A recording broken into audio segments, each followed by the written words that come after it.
कहानी संवेदनशीलता और सतर्कता। लेखक Madan Mohan. Global humanity mission. शहर की हलचल भरी शाम थी।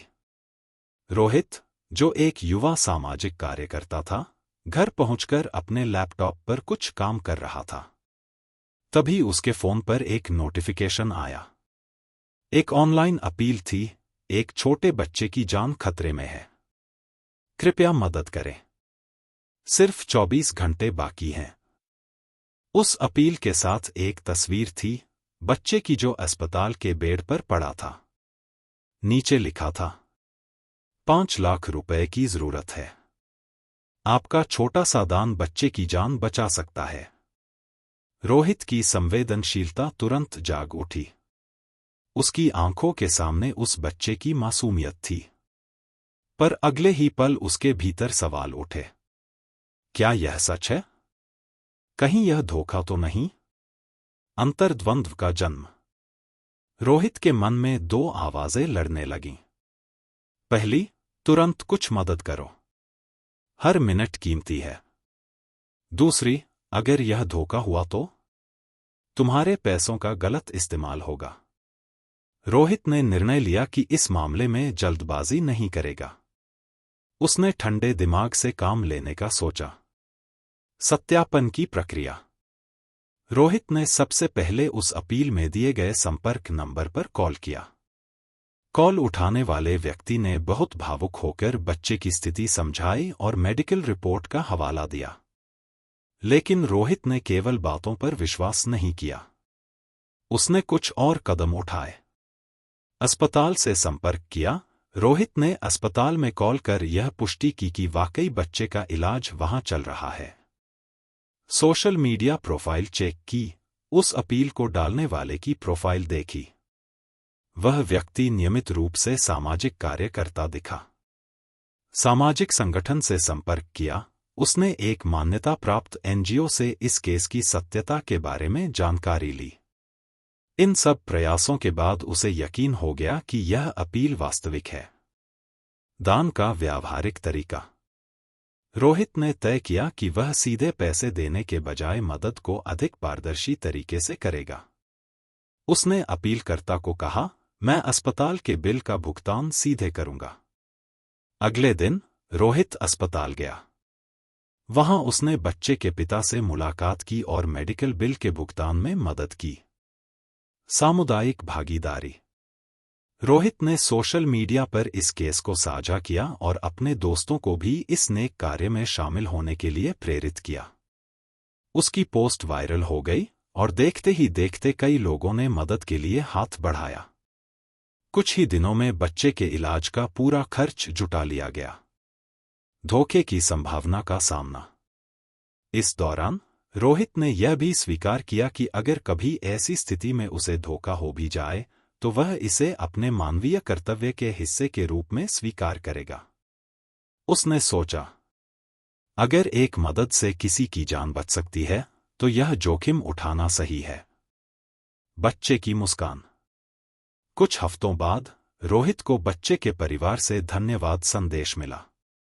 बच्चे का इलाज सफल रहा और वह स्वस्थ हो गया।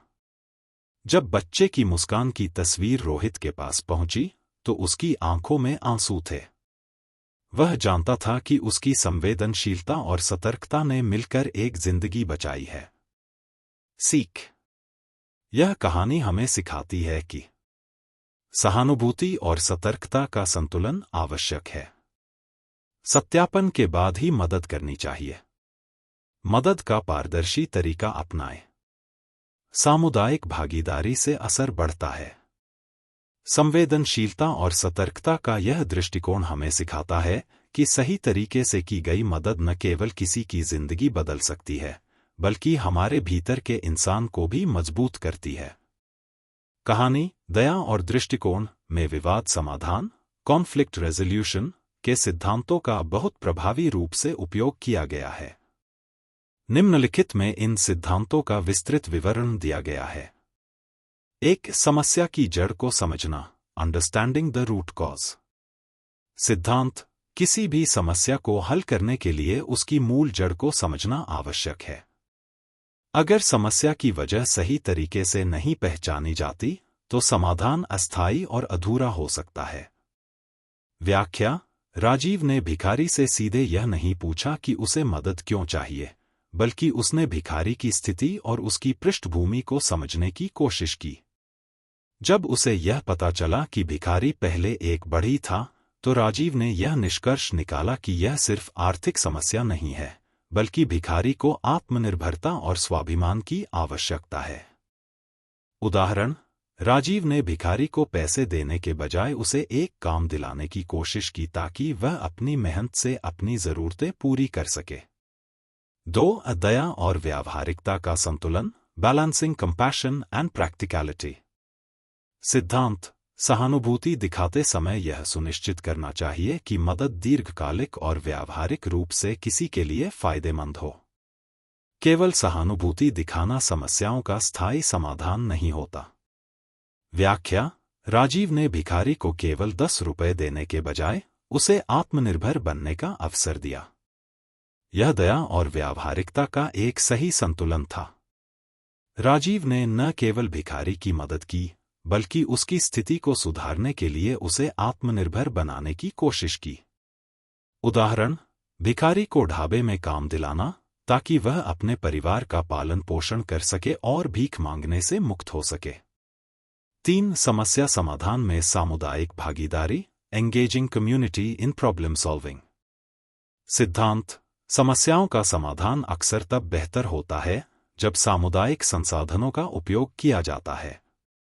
समुदाय का सहयोग समस्या के समाधान को स्थायी और अधिक प्रभावी बनाता है। व्याख्या: राजीव ने ढाबे के मालिक को इस प्रक्रिया में शामिल किया ताकि भिखारी के लिए एक स्थिर और सम्मानजनक काम की व्यवस्था की जा सके। इसके जरिए न सिर्फ भिखारी की मदद की गई, बल्कि सामुदायिक सहयोग से समाधान अधिक प्रभावी बना। उदाहरण: राजीव ने ढाबे के मालिक से भिखारी के लिए काम की व्यवस्था करने का अनुरोध किया, जिससे भिखारी को एक स्थायी और सम्मानजनक रोजगार मिला। 4. स्वाभिमान का पुनर्निर्माण, रिस्टोरिंग डिग्निटी।